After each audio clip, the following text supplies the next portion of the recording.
అక్కడ లీక్ చేశారు. మీకు కావాల్సిన వాళ్ళకి పేపర్లు ఇచ్చారు, వాళ్ళకి ఉద్యోగాలు ఇచ్చారు. మొత్తం మీద డిఎస్సిలో మీకు కావలసిన వారికి మెరిట్ తప్పించి ఉద్యోగాలు ఇచ్చేటటువంటి కార్యక్రమం చేశారు సాక్షాత్తు ఎడ్యుకేషన్ మినిస్టర్ లోకేష్ గారు. ఇంకోటైతే రాజీనామా చేసేవాళ్ళు. ఆయనేమో ముఖ్యమంత్రి గారి అబ్బాయి, కాబోయే ముఖ్యమంత్రి అని ప్రచారం చేస్తున్నారు.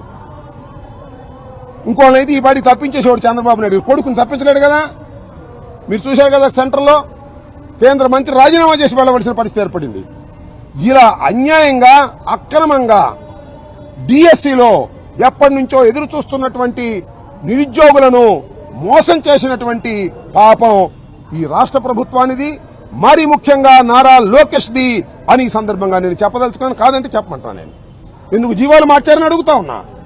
మీ వెసులుబాటు కోసం జీవోలు మార్చేసి మీకు కావాల్సిన వాళ్ళని నియమించుకుని మళ్ళా జీవోలు తీసుకొచ్చారు. ఇంతకన్నా దారుణం దేశ చరిత్రలో ఎప్పుడైనా జరిగిందా అని అడుగుతా ఉన్నా. తొలిసారిగా జరిగింది, అది లోకేష్ గారి నాయకత్వంలో జరిగింది. ఇది ఒకటి. రెండోది, ఉద్యోగాలు ఇస్తామన్నారు. సంవత్సరానికి 4 లక్షల ఉద్యోగాలు. యువకులారా, సంవత్సరానికి 4 లక్షల ఉద్యోగాలు ఇచ్చేస్తాం, నిరుద్యోగ యువకులారా కాసుకోమన్నారు ఎన్నికలకు ముందు. మొత్తం 5 నాళ్ళు 20 లక్షల ఉద్యోగాలు ఇస్తామన్నారు. ఇప్పటికి 2 సంవత్సరాలు పూర్తి అయిపోయింది. ఎన్ని ఉద్యోగాలు ఇచ్చారు? ఇవాళ ఎగ్గొట్టేశారు. మళ్ళీ ఇంకో మాట అన్నారు, ఉద్యోగాలు ఇచ్చేంత వరకు నిరుద్యోగ భృతి ఇస్తామన్నారు. ఏది? నిరుద్యోగ భృతి లేదు, ఉద్యోగాలు లేవు, నియమించిన ఉద్యోగాలేమో మీ తాబేదారులకు ఇచ్చుకుంటున్నారు.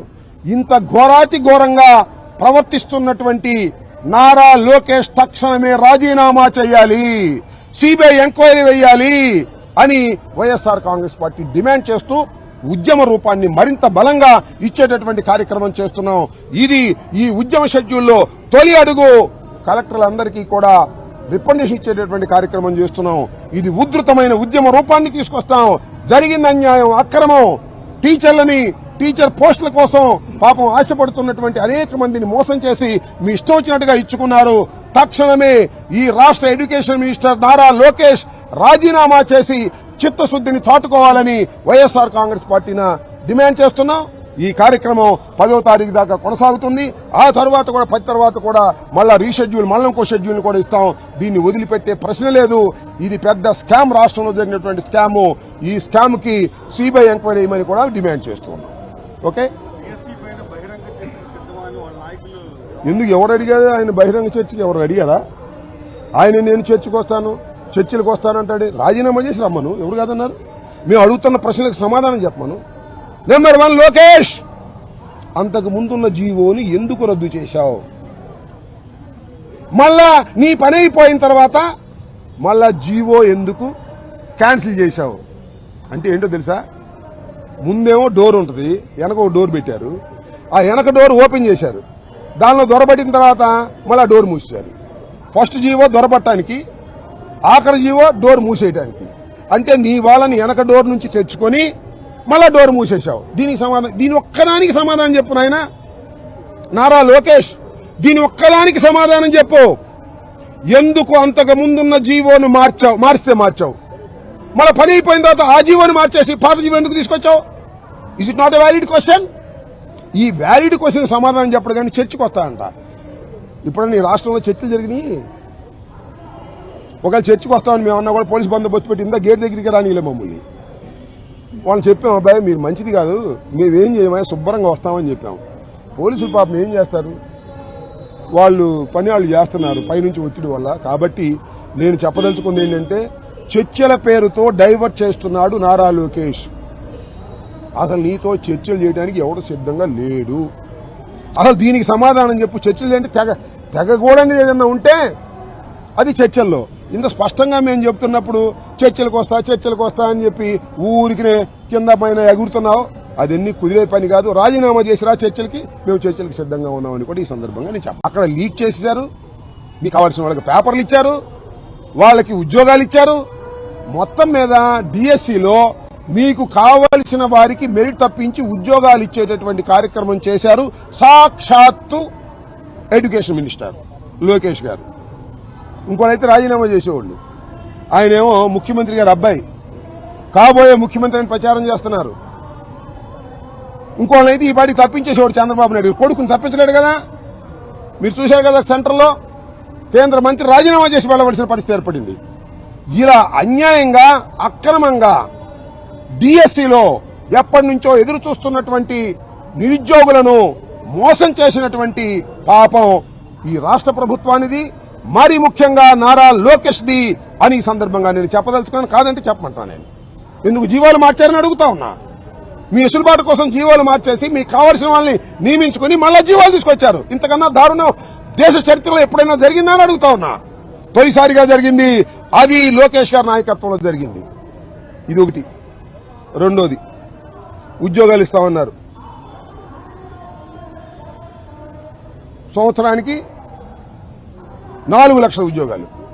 యువకులారా, సంవత్సరానికి 4 లక్షల ఉద్యోగాలు ఇచ్చేస్తాం. నిరుద్యోగ యువకులారా కాసుకోమన్నారు ఎన్నికలకు ముందు. మొత్తం 5 నాళ్ళు 20 లక్షల ఉద్యోగాలు ఇస్తామన్నారు. ఇప్పటికి 2 సంవత్సరాలు పూర్తి అయిపోయింది. ఎన్ని ఉద్యోగాలు ఇచ్చారు? ఇవాళ ఎగ్గొట్టేశారు. మళ్ళీ ఇంకో మాట అన్నారు, ఉద్యోగాలు ఇచ్చేంత వరకు నిరుద్యోగ భృతి ఇస్తామన్నారు. ఏది? నిరుద్యోగ భృతి లేదు, ఉద్యోగాలు లేవు, నియమించిన ఉద్యోగాలేమో మీ తాబేదారులకు ఇచ్చుకుంటున్నారు. ఇంత ఘోరాతి ఘోరంగా ప్రవర్తిస్తున్నటువంటి నారా లోకేష్ తక్షణమే రాజీనామా చేయాలి, సిబిఐ ఎంక్వైరీ వేయాలి అని వైఎస్ఆర్ కాంగ్రెస్ పార్టీ డిమాండ్ చేస్తూ ఉద్యమ రూపాన్ని మరింత బలంగా ఇచ్చేటటువంటి కార్యక్రమం చేస్తున్నాం. ఇది ఈ ఉద్యమ షెడ్యూల్లో తొలి అడుగు. కలెక్టర్లందరికీ కూడా రికమెండేషన్ ఇచ్చేటటువంటి కార్యక్రమం చేస్తున్నాం. ఇది ఉధృతమైన ఉద్యమ రూపాన్ని తీసుకొస్తాం. జరిగిన అన్యాయం, అక్రమం, టీచర్ పోస్టుల కోసం పాపం ఆశపడుతున్నటువంటి అనేక మందిని మోసం చేసి మీ ఇష్టం వచ్చినట్టుగా ఇచ్చుకున్నారు. తక్షణమే ఈ రాష్ట్ర ఎడ్యుకేషన్ మినిస్టర్ నారా లోకేష్ రాజీనామా చేసి చిత్తశుద్ధిని చాటుకోవాలని వైఎస్ఆర్ కాంగ్రెస్ పార్టీని డిమాండ్ చేస్తున్నాం. ఈ కార్యక్రమం 10వ తారీఖు దాకా కొనసాగుతుంది. ఆ తర్వాత కూడా 10 తర్వాత కూడా మళ్ళా రీషెడ్యూల్, మళ్ళీ ఇంకో షెడ్యూల్ కూడా ఇస్తాం. దీన్ని వదిలిపెట్టే ప్రశ్న లేదు. ఇది పెద్ద స్కామ్, రాష్ట్రంలో జరిగినటువంటి స్కామ్. ఈ స్కామ్ కి సిబిఐ ఎంక్వైరీ చేయమని కూడా డిమాండ్ చేస్తున్నాం. ఓకే, ఎందుకు ఎవరు అడిగారు? ఆయన బహిరంగ చర్చకి ఎవరు అడిగారా? ఆయన నేను చర్చలకు వస్తానంటాడు. రాజీనామా చేసి రమ్మను. ఎవరు కాదన్నారు? మేము అడుగుతున్న ప్రశ్నలకు సమాధానం చెప్పమను. నెంబర్ 1, లోకేష్, అంతకు ముందున్న జీవోని ఎందుకు రద్దు చేశావు? మళ్ళా నీ పని అయిపోయిన తర్వాత మళ్ళా జీవో ఎందుకు క్యాన్సిల్ చేశావు? అంటే ఏంటో తెలుసా? ముందేమో డోర్ ఉంటుంది, వెనక ఒక డోర్ పెట్టారు. ఆ వెనక డోర్ ఓపెన్ చేశారు. దానిలో దొరబట్టిన తర్వాత మళ్ళా డోర్ మూసేశారు. ఫస్ట్ జీవో దొరబట్టడానికి, ఆఖరి జీవో డోర్ మూసేయడానికి. అంటే నీ వాళ్ళని వెనక డోర్ నుంచి తెచ్చుకొని మళ్ళా డోర్ మూసేశావు. దీని ఒక్కదానికి సమాధానం చెప్పు నాయన నారా లోకేష్. దీని ఒక్కదానికి సమాధానం చెప్పు. ఎందుకు అంతకు ముందున్న జీవోను మార్చావు? మళ్ళీ పని అయిపోయిన తర్వాత ఆ జీవోని మార్చేసి పాత జీవో ఎందుకు తీసుకొచ్చావు? Is it not a valid question? ఈ వ్యాలిడ్ క్వశ్చన్ సమాధానం చెప్పడు కానీ చర్చకు వస్తాయంట. ఇప్పుడు నీ రాష్ట్రంలో చర్చలు జరిగినాయి. ఒకవేళ చర్చకు వస్తామని మేమన్నా కూడా పోలీసు బందోబస్తు పెట్టి ఇందా గేట్ దగ్గరికి రానిలే మమ్మల్ని. వాళ్ళు చెప్పాం, అబ్బాయి మీరు మంచిది కాదు, మేమేం చేయమని శుభ్రంగా వస్తామని చెప్పాం. పోలీసులు పాపం ఏం చేస్తారు? వాళ్ళు చేస్తున్నారు పైనుంచి ఒత్తిడి వల్ల. కాబట్టి నేను చెప్పదలుచుకుంది ఏంటంటే, చర్చల పేరుతో డైవర్ట్ చేస్తున్నాడు నారా లోకేష్. అసలు నీతో చర్చలు చేయడానికి ఎవరు సిద్ధంగా లేడు. అసలు దీనికి సమాధానం చెప్పు. చర్చలు చేయండి, తెగకూడని ఏదన్నా ఉంటే అది చర్చల్లో.